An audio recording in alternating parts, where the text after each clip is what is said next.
in the last 8 years, a lot of things have deteriorated in the country. Okay.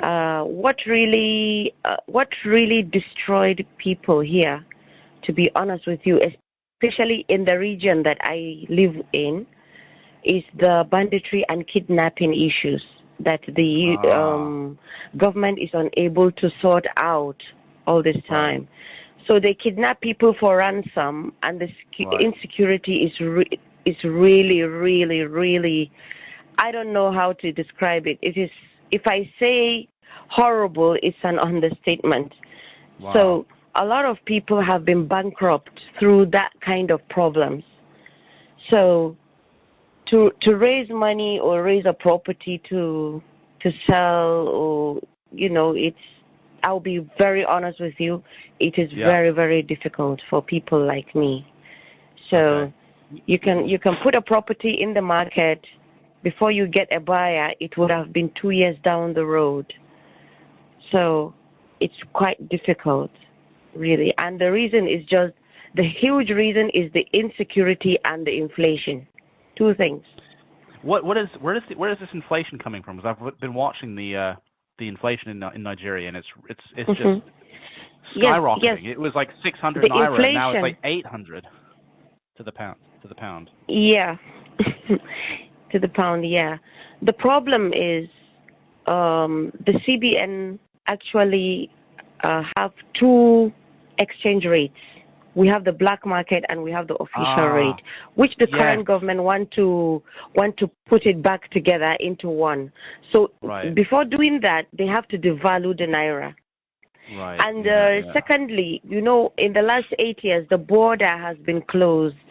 There's no influx of food, animals, and things people normally buy at a cheaper rate. All the borders have been closed for certain things that are common here, that people use, like rice, vegetable oil, palm oil, poultry. All these things have been banned by Nigerian government. So the country is trying to produce the food it consumes. They're trying to become self-sufficient.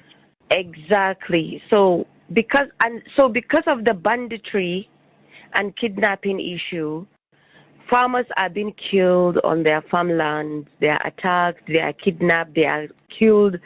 So where do they expect us to produce the food that we would consume? And the borders are closed. So these are things that influence the inflation. But right now I saw that the border has been opened now, and so they why are was trying the border closed? to bring the like I told you, it is because I think the government is trying to see how Nigerians can be able to produce their own food, their own food, like the food they consume. I see. So they're trying, like so the government's staple foods, trying to like I think they are trying to stop importation of food that Nigerians can actually grow. So that's the easiest way I think I can explain to you. I'm not into. That makes sense. Yeah, I'm a scientist. Yeah, I'm not an economist to be able to explain to you, in details. So, but what I understand is the government is trying to influence people in the country, citizens, to produce their own food and consume their own food rather than importing from other countries. Yeah. So that alone has actually contributed to the rise in inflation. But the worst one is the insecurity. Like I told you, farmers are being murdered in their own farmland, chased away, sometimes kidnapped, for ransom. Like even yesterday, it was on the headline that some 22 farmers were killed in their farmland. And here right now it is rainy season in Nigeria, so most farmers would be in their farms most of the time. So they are being threatened. Their lives are in danger. Anyone who wants to farm right now or go to farms should be ready to be murdered. So, but why are in certain areas. Some certain areas are endemic. Yeah. why are they targeting farmers? Maybe it's a form of sabotage. I don't know. Really don't know. But is it Boko Haram? Boko Haram? You want to say Boko Haram? No. I don't know. Honestly, I don't know. There's a certain part of the country that Boko Haram exists. And I think these other parts are not really Boko Haram. They are just criminals, I think. Oh, okay. Yeah. I was just going to say, do you think this could be the work of foreign agents that are trying to destabilize Nigeria and cause problems for Nigeria to keep them from becoming self-sufficient? Yeah. That is also possible because I know in the headlines sometimes 2 years ago or 3 years ago, I've read headlines from the newspaper and social media where we saw some foreigners, of course, with helicopters dropping guns for some people within the country with arms and all that. So it is very possible that something like that is happening. I've not seen it with my own eyes, to be honest. I don't even wish to see it. But I think I've seen it in the headlines some 2 years ago, 3 years ago, pictures of some foreigners with helicopters dropping arms for some people in the bushes of Nigeria. So we don't know the truth about that. We don't know. Could it be foreign agents? I don't know, to be honest, but I saw that on the newspapers. Yeah. Sounds to me like the work of perhaps the American CIA or something. That's what they do. That's what they do. I don't know. I hate to say it, but that's what they've been doing that for decades all around the world. They arm rebel groups. They arm people to destabilize countries in order to push political agendas. Well, but it's unfortunate because Nigeria used to be a very peaceful country, and to be honest with you, I love my country. There's nowhere else I can go where I would appreciate it more than my country. Well, I love to go abroad, visit, holidays, but you get to a certain point where you just want to be in your own country, but the condition in your country will not allow you to flourish at all. So, and then you have all these qualifications and you don't know how to soar like an eagle. Yeah. So I don't know.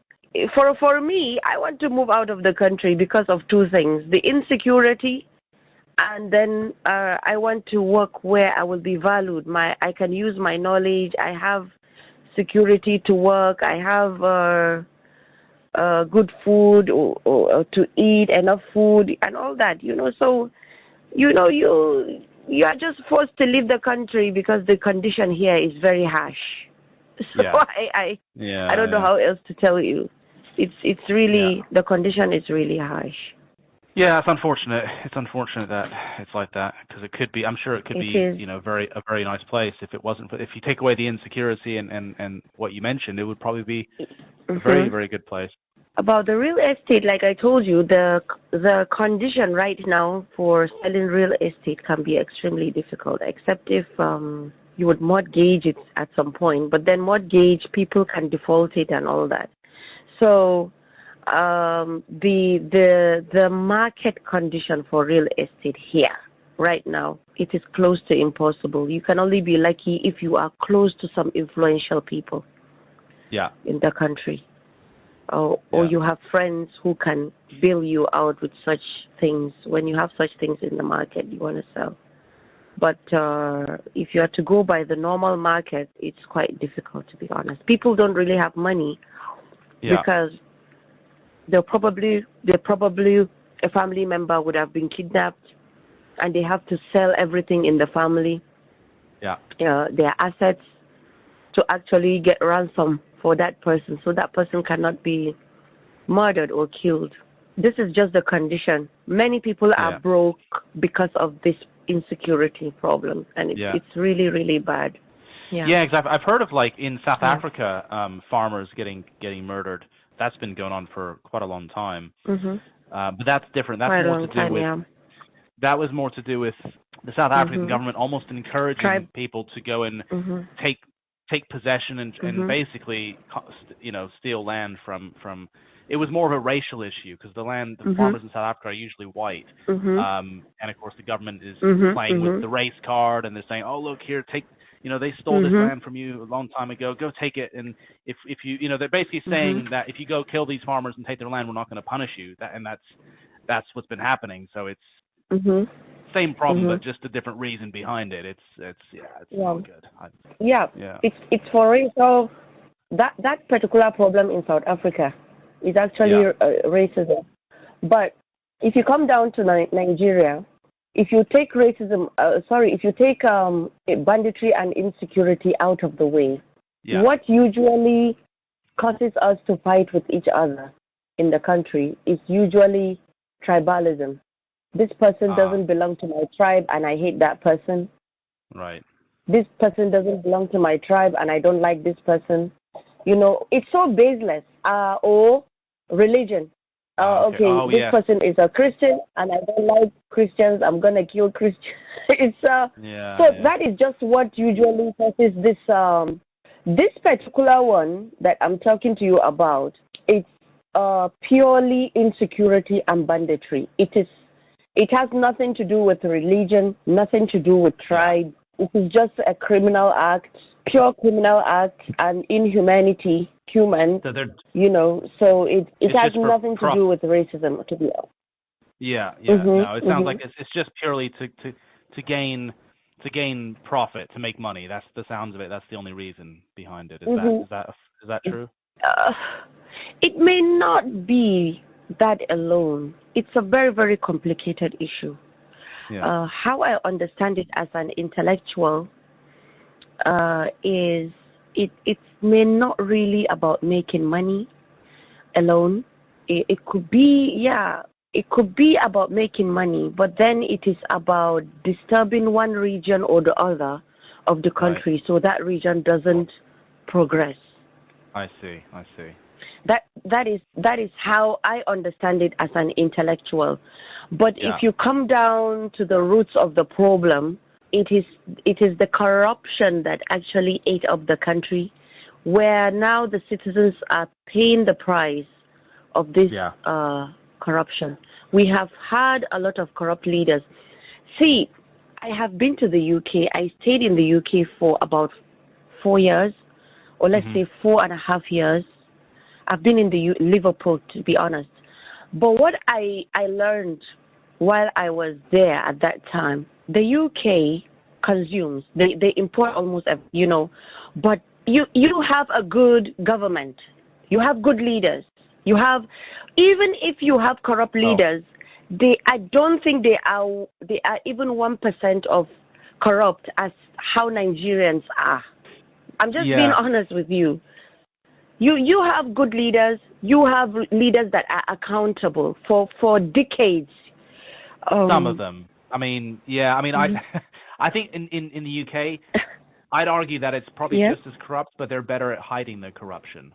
They're much better at they're organized corrupt, and they're just less brazen about it. I think that's the only difference. Because believe me, that the corruption is where okay. Maybe it used to be, maybe not as much, but it's at a different level. The corruption is just at the highest level, but they're very good at keeping it. Right. They're keeping it covered. They make it look like they paint it. They sugarcoat it. They make it look like it's all. We're not corrupt. We're good. No, but they are. It's like it's just that they're just. That's how I see it. Well, you have been in the country. You were born there, probably, and all that. But for a visitor like me, who just came, stayed for 4 years, and left, that's how I understand it. But you're right, because if you look at it, and we don't have kidnappings here. We don't have insecurity like Africa. I get that. It's not at all like that. It's like it's extremely safe. Yes, there's crime, of course, but for the most part, it's quite low, and you don't have to very low worry about bars having, because some countries you have to have bars on your windows in your home. sure it's probably like that Yeah. in Nigeria. Certainly in North Africa, Morocco is like that. Mhm. Mhm. Whereas here, no one has. Mhm. You don't have to live in a gated. You don't have to have a fence around your house. It's not dangerous like that. So it's Yeah. you're not you're Yeah. not gonna. Yeah. I mean, Exactly. it's much secure. It's very secure. You don't have to worry about anything like that. I mean, the only crime really Mhm. is more there's Mhm. financial crime, but in terms of violent crime, no, it's almost non-existent. It Yeah. doesn't really happen here. Yeah, Yeah. which is good. Yeah. Yeah. So, Yeah. yeah, Yeah. It is. It is to some extent. At least you know that if you go to sleep, no one is gonna come and attack you in your house yeah, that's true. or in your community. So if you don't have that kind of peace, nothing actually would work for you. Yeah, So, but here we have different kind of criminals. yeah, We have different categories. But the worst one is this banditry and yeah, kidnapping. That is the worst. It has bankrupt a lot of families. Women, a lot of women have been raped seriously, and the government has done nothing about it. yeah, Apart from being bankrupt, so many have mental issues or psychiatric issues because of that yeah, kind of horrible experience. So I love farming. I'm not really a farmer, but I love farming. My father is a farmer. So to be honest with you, I've seen the advantage of being a farmer. It's very, very good. It's a very good career. yeah, But here you can't do anything. You can't do anything because of insecurity. yeah, It affects how you relate with people because you don't know who you're talking to. yeah, It affects your career. If you depend on farming, it depends. It hurts your career in all kind of ways. yeah, If you're a consumer of these agricultural products, it will affect you because you're gonna have to buy it in a very costly price. yeah, It's very costly because there's not enough food, so and then people to farm and transport it. Now, with the removal of the fuel subsidy now, it has made petrol 3 times more costlier than it was. wow, So people find it extremely difficult now to transport themselves. And the transportation system in the UK is very different from the transport. It is highly developed. yeah, Here, yeah, we don't have transportation. I don't think we have anything transportation. It is now that some state governors are trying to develop trains that would transport you from one state across the other. So that has eased, well, in some few states, of course, Lagos, Abuja, Kaduna. But now I know they are building a train between Kaduna and Kano. So these are things that our leaders are supposed to have built since after independence from the UK government. yeah, We are actually colonized by the British. So yeah, I know. these are things we should have developed since then, before I was even born. So, Yeah, but it is now that we are waking up to those things. So the transportation system is completely different. The UK is highly developed, while here we are just, I don't think we are even starting. We are just, trying to start. yeah. I mean, Nigeria has huge potential. I know that because Nigeria has huge amounts of resources. I know that they're working with. I think they're working with the Chinese, and the Chinese are helping to develop infrastructure. I know they're doing that all over in their Belt and Road Initiative, if you know about that. And that's across all of Asia and also Africa too. So they're building huge infrastructure projects all over the world. And I know that the United States is, the United States that they're in opposition. They're afraid of China because they know that they can see China surpassing them as the global superpower. And the way things are going, it's inevitable that the United States is going to be overtaken by China. So they don't like that. So what they're doing is they're trying to sabotage China's efforts with their Belt and Road Initiative across the world. I mean, for example, in Thailand, and Pakistan, and they're actually arming rebel groups to go and attack these projects. So there's Chinese workers building roads and bridges, and they're literally getting attacked by rebel groups that are armed by the U.S. government. You see, so the United States is making every effort to sabotage and destroy whatever China's doing, you see, because they can't compete with China, so they're trying to tear them down rather than actually doing something productive and actually think, okay, no, we'll build a better road or a better bridge, or we'll also offer something better. No, they're just going in and destroying. I mean, America is that's where I'm from, by the way. I'm from the United States. But I absolutely cannot stand the government of the United States. I think it is the most destructive and, quite frankly, ruthless and reckless. I mean, the way they're behaving is absolutely reckless. They're just, I mean, America doesn't build anymore. They destroy. And I wouldn't be surprised if it's the American CIA that's arming these. No, I'm not. I'm serious. I'm telling you now that it's probably the American government that's funding these rebels in Nigeria, causing the problems that you have. I guarantee and to be honest, And then secondly, you know, it pained me what is happening right now in Sudan. And I will tell you why. Most influential people here in Nigeria, that, you know, the educational system here is down to ground zero. We just have universities. But believe me, we are struggling. We are struggling with the universities, the federal, state universities here in Nigeria. Most influential people here in Nigeria, or wealthy people in Nigeria, or middle class, who have the financial capacity, usually take their children to Sudan to study, especially those who are interested in studying MBBS, medicine, pharmacy. These are the trending courses. So with the problems now in in Sudan, most of the wealthy people have to take their children back to Nigeria because of the war that is happening there.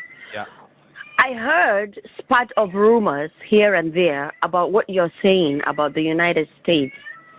So I would agree with you, but I'm not sure, to be honest, what is really happening. I'm not sure. But most of the foreigners that were actually stumbled on dropping arms in the bush for all these terrorists, if I may say, are not really English. They are not United States English. They are not from other. They are French. They're French. I was going to say they're probably French. They are more like right, because they are French. They are not really English. No. Okay. Well, so that I know the French have had interest in West Africa for a long time. They basically they never actually gave up their colonies. They just changed tactic and how they rule. So Mali was a French colony. Niger, so the neighboring countries of Nigeria, that was French. Burkina Faso, and many. I mean, West Africa was kind of mixed between mostly French. Of course, Nigeria was British held. But most of the other countries were Côte d'Ivoire, that was French, of course, were colonized by the French. So that doesn't surprise me that it's. But then again, the French they're still in the same kind of sphere of almost all the countries that Nigeria is sharing border with are French. Benin Republic, Niger, Chad, and Cameroon. They are all French-speaking countries, and these are the countries that Nigeria is sharing border with. There's no single English country. I don't think so. No. They have made it compulsory for primary and secondary school students to study French at some point because of this issue. But to be honest with you, I can tell you that people have more interest in English in Nigeria than French. I can assure you with that. People find English more interesting.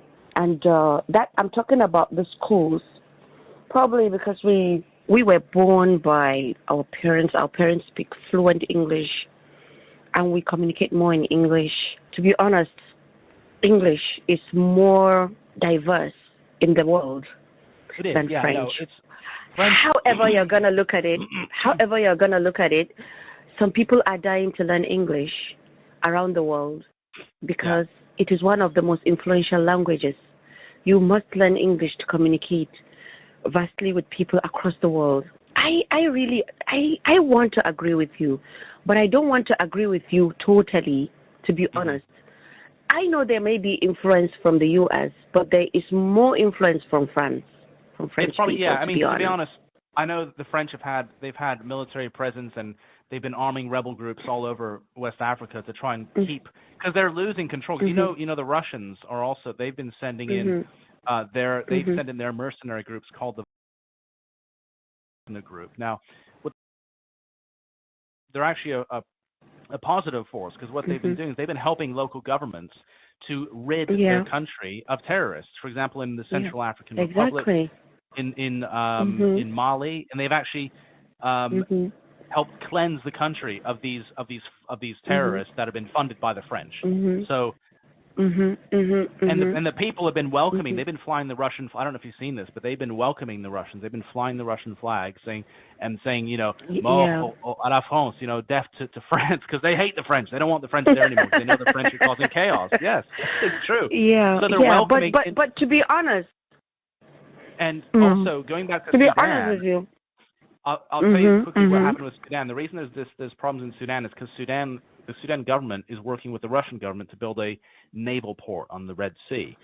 Now, of course, the Americans, with the situation with Russia, do not want that to happen. So that's why they destabilized the Sudanese government and armed the opposition group and instigated that civil war. It's for that reason. Yeah. Right. That's basically what's happened. Yeah. So, yeah. It's these proxy wars between the major powers, mostly between Russia, China, and the United States, and the United States' smaller allies like France and, of course, the British. Yeah, like they say, when two elephants are fighting, it is the grass that suffers. You know something? Exactly. That's a good saying. Yes. But you know, to be honest with you, I don't believe in war. I believe more in peace. There are many things everybody can achieve with peace than war. Agree. Oh, of course, absolutely, yes. I don't really. I feel pain. I feel pained, to be honest. Not only because my country is going through this insecurity and banditry, which is the worst thing that has ever happened to us, to be honest. After the civil war that broke out some decades ago in Nigeria, we had a civil war, I remember. But then I was not born. But reading the history books, that the second worst thing that ever happens to Nigeria is insecurity and banditry.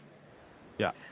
Our tribal and religious wars are things that have been escalated by politicians.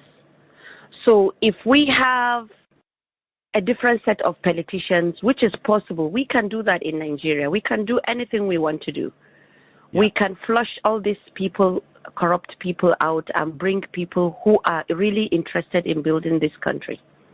Yeah. Without influencing, putting religion and tribal groups at stake. I really, really believe that we can achieve a lot of things when we have peace. But I don't believe in killing, war, you know. I don't like, even the one in Ukraine, between Ukraine and Russia, I didn't like it, to be honest. Yeah, of course.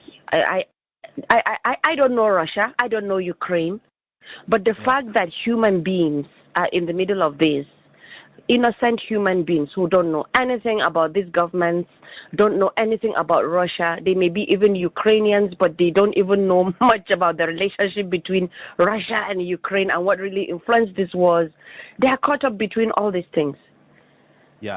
It's inhumanity. I feel pain anytime. I'm a black African, but so long as a life is involved, a human being is involved, I feel pain. Regardless of whether it is a white or a black or a Muslim, Christian, pagan, idol worshiper. Yeah. I don't care.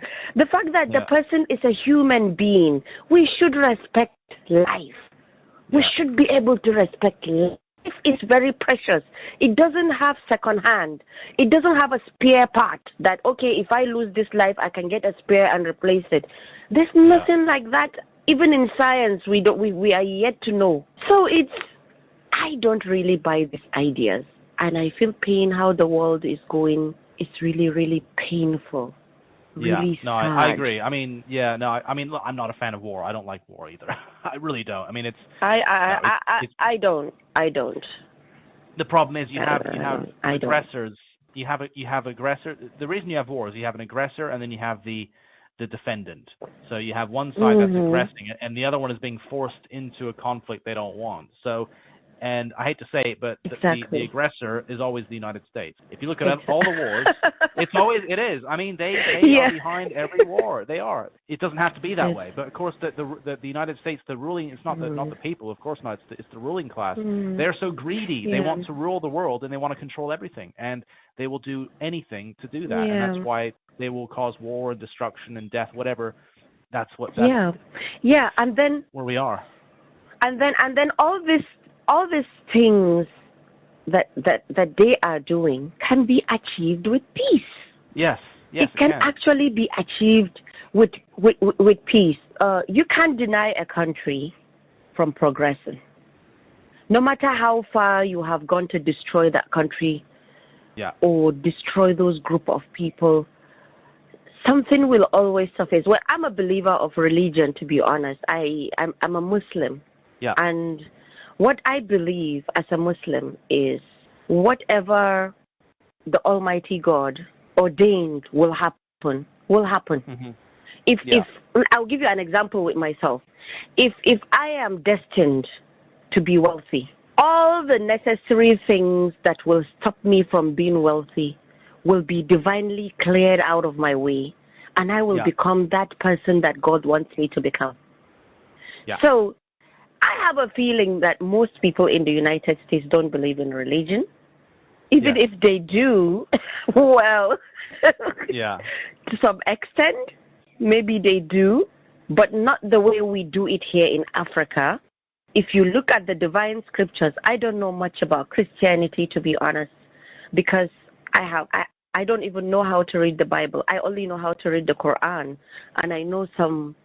I'm not really good in Arabic, but I can read the translations of some of the scriptures in English. But what United States is doing is just delaying those countries. But eventually, these countries will be great. That is what I believe. Yes. As a Muslim. You're right. As a Muslim, this is what I believe. They may be delayed for some decades, but it will come to a time when they have to give up, and these countries must progress. Well, the thing is, the United States. But it you're doesn't. Right, they have to. The United States is imploding from the inside. It's destroying itself because of its godlessness and its rotten behavior. So it'll lose its ability to wreak havoc on the world sooner rather than. It's happening now. They're losing influence on the world, and that's why they're lashing out and causing all this chaos. I mean, it's something that can't continue forever. But I agree. It can't continue forever. They will give up someday. They will give up someday. There will be new people in the government who have different ideologies, different ideas about how things should be done. Even if they have constitution or hidden constitution to do such things, I think there will be a generation of people from the United States that will not believe in all these things. And they would leave other countries too.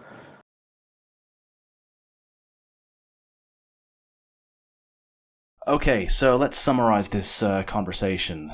Nigeria is trying to become more self-sufficient by restricting food imports to try and encourage people to grow their own crops and livestock. Also, they've closed the borders as a measure to keep foreign imports out. Now, we've all heard about South African farmers getting killed. I don't think many people are aware of Nigerian farmers being murdered, but it's happening. As this woman explained, they face attacks from bandits and criminals, resulting in many being murdered. Now, also mentioned, there were reports of helicopters airlifting weapons into the countryside, also known as the bush. That's what they call the African countryside. where these bandits are able to arm themselves away from the authorities and then proceed to commit these murders and kidnappings. Of course, kidnappings are rife in Nigeria. Many people and families are left completely bankrupted, where they have to sell everything they have to pay the ransom that the kidnappers have placed on their loved ones in order to retrieve them.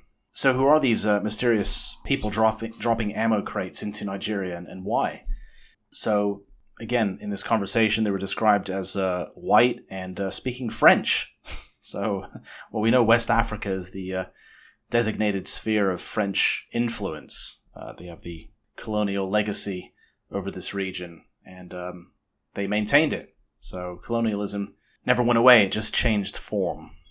Now this points towards foreign interference for the purpose of course, creating chaos and disrupting the Nigerian people's attempt at becoming more self-sufficient and less reliant on foreign imports. So why does this matter? Well, it's quite simple. DC and Paris use critical supply lines as leverage. They use these critical supply lines to leverage power over Nigeria if they refuse to go along with whatever the political agenda might be, or if they show any signs of dissenting behavior. So self-sufficiency means true independence, something the Western powers won't tolerate. They require all countries to depend on imports, on critical supply lines, which is a precondition for blockades and sanctions, leaving these countries at the mercy of their imperial masters. You see, so this ties in with the events in Niger, or Niger, I guess I should say, where the Western puppet regime was recently overthrown by the military, which is in the process of redefining the terms with Niger's relationship with France and the US, beginning with the suspension of commodity exports, or shall I say outright theft, and the expulsion of French soldiers, of course. They've got till September to vacate the country. We'll see how that pans out. So we're seeing a domino effect across Africa as one country after another expels France. However, France and the US may not give up Niger so easily. The country has too much wealth, with large oil reserves, as well as gold and, of course, uranium. So that's the situation.